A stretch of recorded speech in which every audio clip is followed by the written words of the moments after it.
Many professionals are not judged by their intelligence first.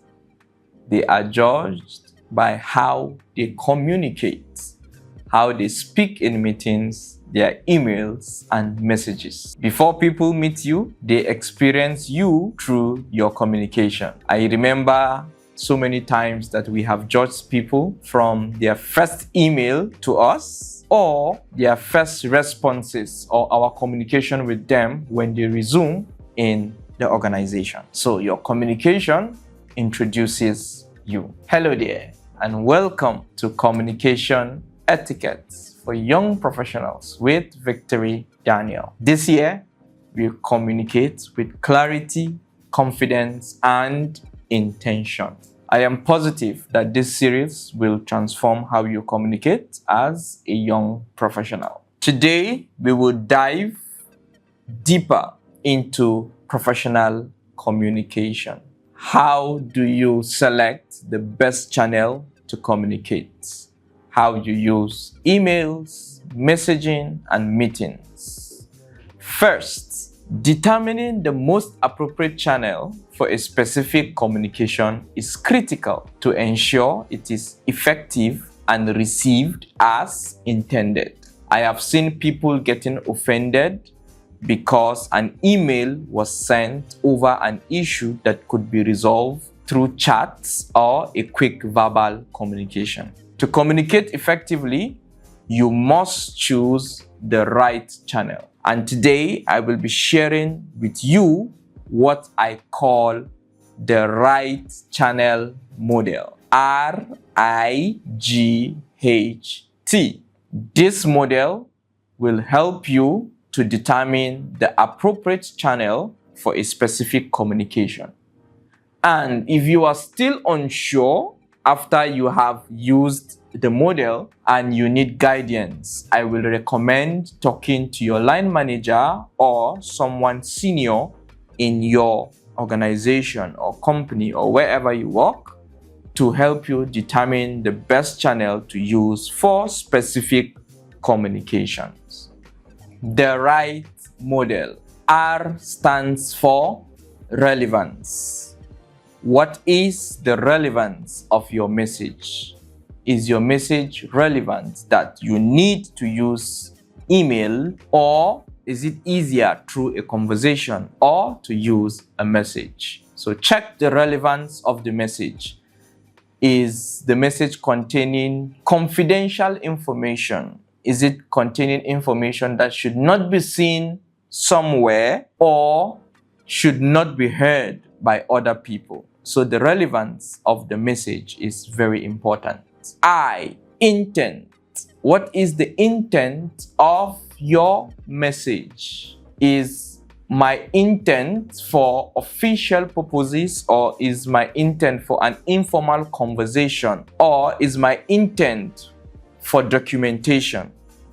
The intent of your message determines what channel you should use. G for gravity, talking about the urgency of the message. Do you need the message responded to immediately? Isn't an urgent matter that needs attention quickly? Is it faster to get a response through verbal communication, or it has to go through written channels? H, human context. Sending a message is good, but knowing the person receiving the message and what the person prefers is very important. I used to have a manager that prefers, tell me verbally first, we agree, then I see a message. I don't want to be surprised by your email. I want us to discuss and we agree before you send me an email. So, is your communication better through verbal communication or sending emails? The human context there is critical. T for traceability. Do I want to trace this message back? Do I need to have an evidence of sending this message? Do I need the message I'm sending to be documented? Or do I need it in the future for documentation purposes. That would determine if you should send an email or a message on Teams. So the right model helps you to determine the best channel to use. So you think about the message you want to send using R.I.G.H.T in mind. Now, let's proceed and talk about emails. Let's talk about email etiquette. When do you use an email? An email is used when there is need for a formal communication. If this is an issue that should be communicated formally, then you use an email. If it is a communication that needs to be documented, then you use an email. If it is a communication that you need to send to multiple people at the same time, let's say about 10, 15 people, you want them to see the message at the same time, then you use an email so that you could copy all the stakeholders that should see the message at the same time. This is when you use emails. So what is the best practice for an email? A good email should have a clear subject line. I have seen a lot of young people sending emails without a subject. They just type what they want to type on the body. No, your email should have a clear subject line. There should be a clear topic so that when the person is reading the email, knows this email is for this purpose. When I see the email, I am seeing request for leave approval. I am seeing request for budget line spending. So I know what the email is about before I start reading the email. The email should have a structured message with clear communication. It should be in a professional tone and in a professional manner, not you typing emails like you are talking with your friend.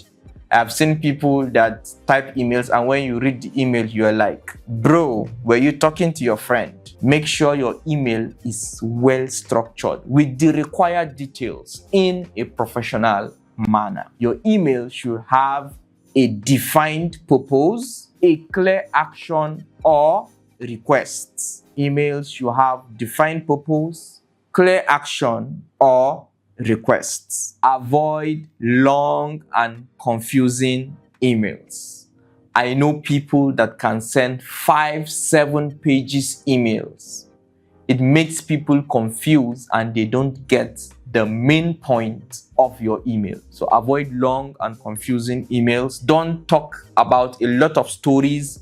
Pick up that story, trying to link them on emails. Those are physical conversations you should have. But make sure your email has a clear subject line, structured message, defined purpose, clear action, and request without long, confusing stories. Be direct and also professional. Ensure your email is respectful. And when you are sending emails, especially to your superior or someone you respect ahead of you, make sure your email is courteous and carries a tone of respect. That is very important. Now let's talk about chats, whether chats using WhatsApp, Teams, or other platforms like Slack, or you have your own internal organization platforms. You use chats for quick communication. You want to provide quick updates. You want to provide informal communication. You want to provide quick clarification. Then you can use chats. For example, you want to give updates on the staff sport activities. You can send quick updates on your WhatsApp group. Hello everyone, a reminder on our staff sport and exercise this evening by 6 p.m. You don't have to send long emails reminding people about the evening sports and exercise for staff. You want to provide quick clarification on an email that was sent, you can quickly send a message and not send long emails. And then you have a lot of back and forth. I've seen people having back and forth on emails over clarifications that could be cleared through chats. Since you want a documentation, you can have that on chats. Be very careful when using chats to avoid sending long, unstructured messages. Avoid unnecessary messages, especially late at night or outside working hours. And be concise and respectful of people's time. And when sending chats as well, be respectful and don't use foul languages. I've seen people exchange chats about their boss and they use foul language. Don't do that. Next, let's talk about meetings. In meetings, your communication reflects your thinking. It took me some mistakes to know this, that in meetings, people see what you say as the reflection of your thinking. So before you go for meetings, prepare before you speak. Prepare for those meetings if you can. I know there are meetings that you do not know the main content of discussion apart from the agenda, but from your agenda, at least prepare for the meeting. Prepare before you speak. Even while the meeting is going on and you want to speak, make sure you prepare your thoughts before speaking. And when you are speaking, be concise. Go straight to the point. Do not cycle, pick up stories, pick up examples from different places. Be concise, straight to the point. Don't dominate conversations. You must not be the one responding to every topic of discussion. Allow others to also contribute.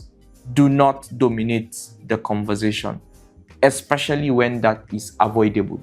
I know there are situations that you can't avoid it. You need to speak on every point, but do not dominate the conversations. Try to give others the opportunity to speak, because that will show that you are a domineering person. Contribute value and not noise. Don't make noise, make jokes. I know people that they make a lot of jokes in meetings and they make other people lose concentration. Don't make so much noise and jokes in meetings. Contribute value. When you speak, let it be good points you are raising or making valuable contributions to the meeting. As much as you want to speak, listen. Listen very well.